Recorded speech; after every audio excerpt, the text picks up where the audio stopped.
Lonnie brought her hair dye over today. She said, "I need to fix these roots. Think you could help?"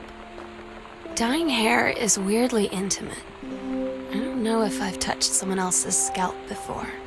It's pretty intimate, right? It felt intimate. We looked into the mirror together after, and I expected her to say something about how it looked crappy or good or whatever. But that's when she said, "You're so beautiful." And she was looking at me. Right in that moment, I wanted to say something, but I waited, and the moment was gone.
Sometimes you just have to lie to Mom and Dad. Like when Lonnie asked me to see a band with her and stay over at her friend's place in the city after. That's a lie to Mom and Dad's situation. But it was so worth it. The girls on stage were just so loud and real and awesome. And everybody was moving together like one huge tide of sound. Between two songs, Lonnie leaned over and said, "How do you like your first show?"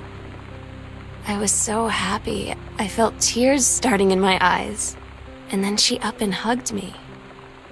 I think she could tell.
It's different now. I mean, we still hang out all the time like before. But now when no one else is around, well, so you could say we're dating. But it's secret. Secret dating? I don't know. I mean, I guess that's the real difference.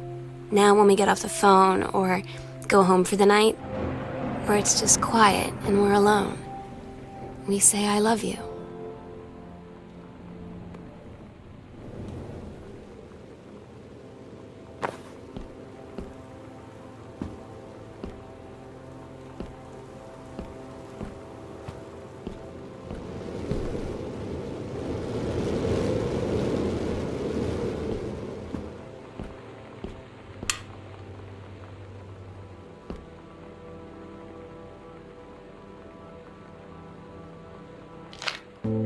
I'm so stupid sometimes. I was telling Lonnie that I got into my college summer program thing, and I was all making plans like, you should come visit me, stay in my dorm room. But she said, Sam, I ship out on June 6th. I was like, ship out? To where? She said, to basic training. What did you think I was doing all that ROTC stuff for? I guess she's been planning to join the army right after high school since she was like 12. And I guess she's really going to do it. So I was like, after graduation, I'm just never going to see you again? She said, let's just have fun while we can.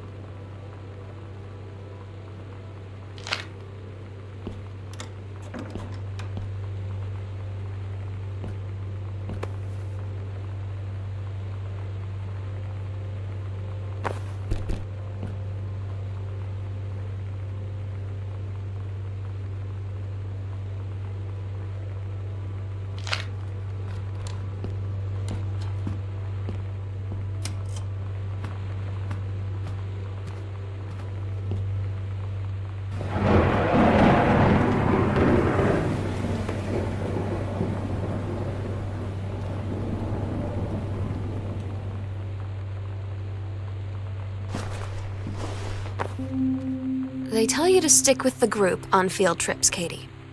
There's a reason for that.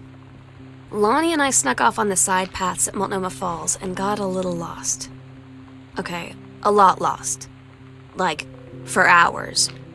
Right before the bus left, we found a trail and came running down the path, soaked and covered in mud, shouting for the bus not to leave. The school called home. Mom and Dad said, you didn't get into trouble like this before you met that Lonnie girl. But I don't think they know about us. The kids at school, though, I'm really afraid that's a whole other story. Stick with the group, Katie. Stick with the group.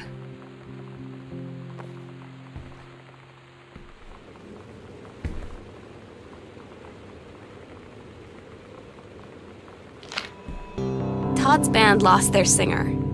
Todd said he sucked. Lonnie said he got sick of Todd's shit, and he was complaining about needing a new singer. So Lonnie was like, I can sing. And they were all kind of like, you can? And she was like, probably. But she's been rehearsing with them for like a week now, and I finally got to see them play in Todd's basement today. And she's actually really amazing. I feel so proud when she's on stage. It's incredible being in awe of someone you love. So everybody knows it's like a temporary situation till she ships out in June. But till then, I'm gonna be at every single show.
get Lonnie sometimes.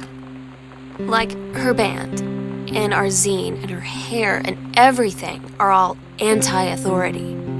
But I watch her in JROTC, and she's doing drills in perfect formation, following orders, no question. And there's all this stuff in the news about don't ask, don't tell. Like, she's going to join the army and then have to lie about who she is. She said they don't need to know what they don't need to know. Like it was no big deal.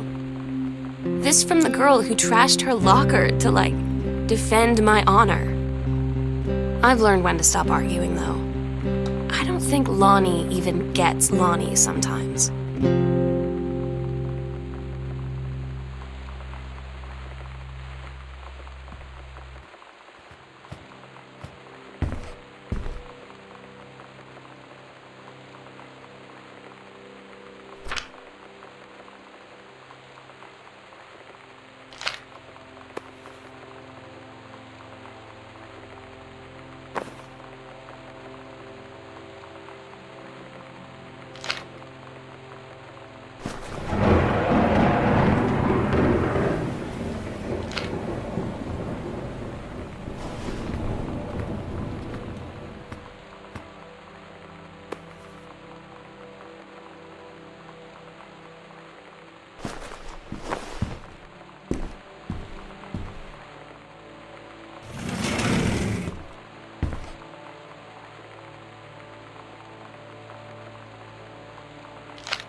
I had an interesting talk with Mom and Dad tonight. One you were never gonna need to have. I mean, you've known, right? I've known. I've known since, like, She-Ra. Mom and Dad didn't, I guess. But they saw the zine and the stuff on the locker, and they were like, is there something we should know about you and Lonnie? And so here's the thing. I was prepared for them to be mad, or disappointed, or start crying, or something, but they were just in denial. You're too young to know what you want. You and Lonnie are just good friends. You just haven't met the right boy. It's a phase. That's what I didn't see coming. That they wouldn't even respect me enough to believe me. Well, Lonnie had her going away show with her band tonight. She's so incredible on stage. When she was singing, I could practically forget everything. That we only had 48 hours left. That I don't know what comes next. That I can't live without her. Then she dedicated the last song to me. And I couldn't take it. I was out on the curb in the alley, sobbing till my ribs hurt. I would follow her anywhere, Katie. But I can't. Where she's going. After a long time, she found me. She said she was sorry. She said, I wish things could be different. I just wanted to make you happy. I said, I don't think you can anymore.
We agreed our last night together would be our happiest ever, and we'd forget tomorrow was going to come at all.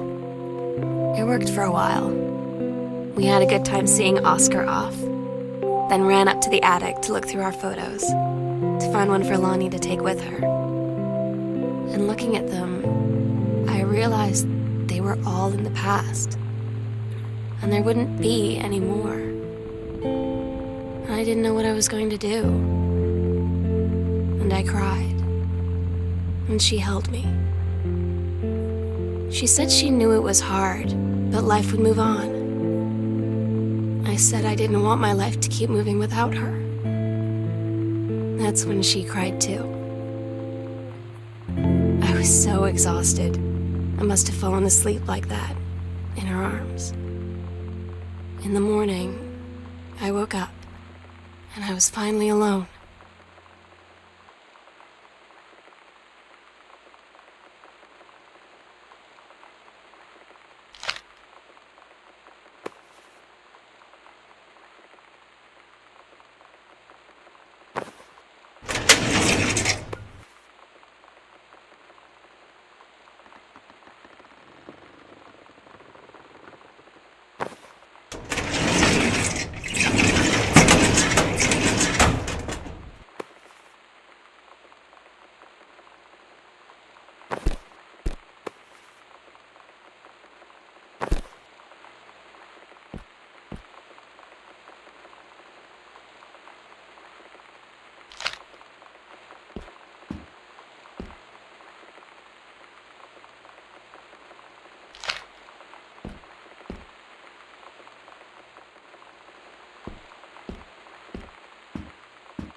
Daniel finally came over to get his game. I'd been dreading it.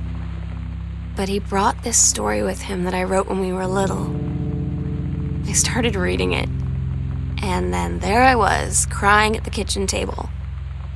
He asked what was wrong, and I was thinking about how we used to be friends, how much I'd taken for granted. But instead, I told him about school, and Dad, and Lonnie, and then how sorry I was that I wasn't his friend anymore. He gave me a hug and said it was going to be okay. And for some reason, I almost believed him.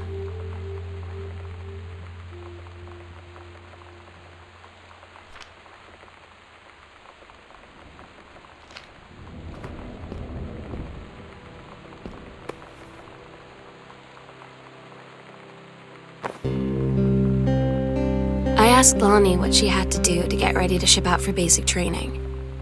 She said, not a lot, really. You're not allowed to bring anything with you. You have no possessions, no contact with the outside world while you're in basic. You just train hard every day, and then you deploy from there. So, they'll just send her away. To who knows where.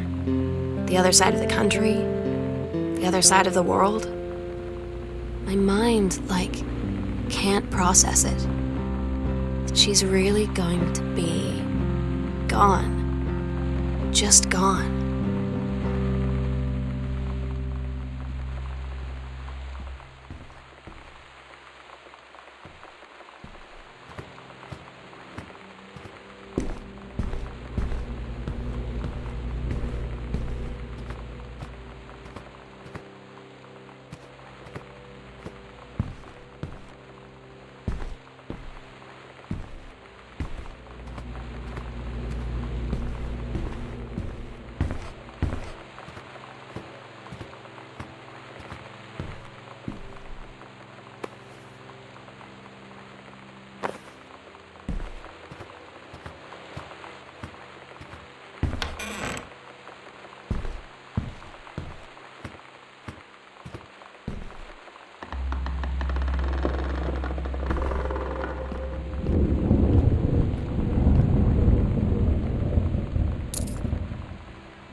The sunset light in this house is the saddest thing I've ever seen.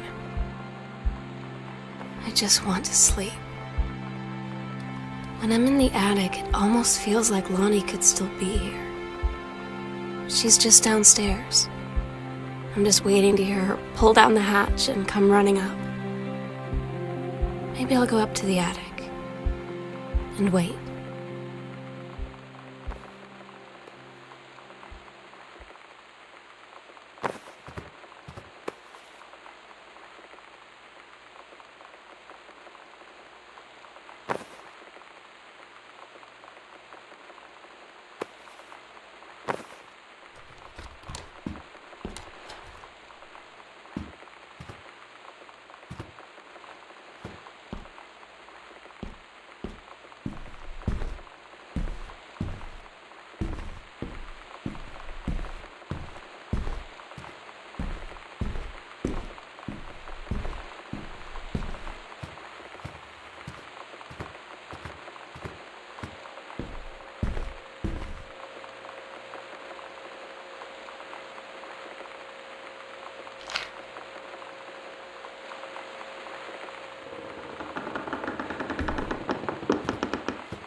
Oh my God. Katie, I fell asleep in the attic, in Lonnie and my old spot, and I missed the first 2 calls. I just barely caught the third one before the machine got it. And it was Lonnie, on a payphone. she'd been on the bus to basic, and she said she couldn't think of anything but me and us, and that she couldn't go through with it, with the army and being apart and all of it. And so she got off the bus in Salem. She said, "Sam, I want you to pack up everything you can and get in your car and come find me. And let's just drive until we find somewhere for us." And she asked me if I could do that. And I said yes. Yes.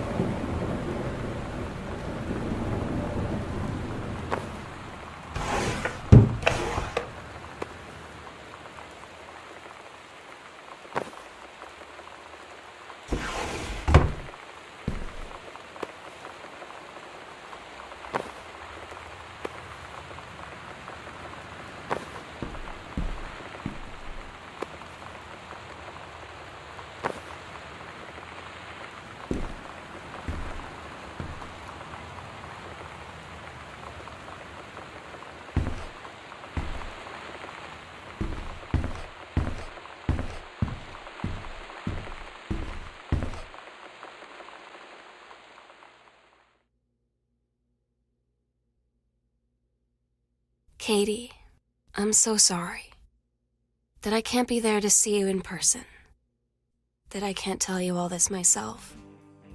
But I hope as you read this journal and you think back, that you'll understand why I had to do what I did, and that you won't be sad, and you won't hate me, and you'll just know that I am where I need to be.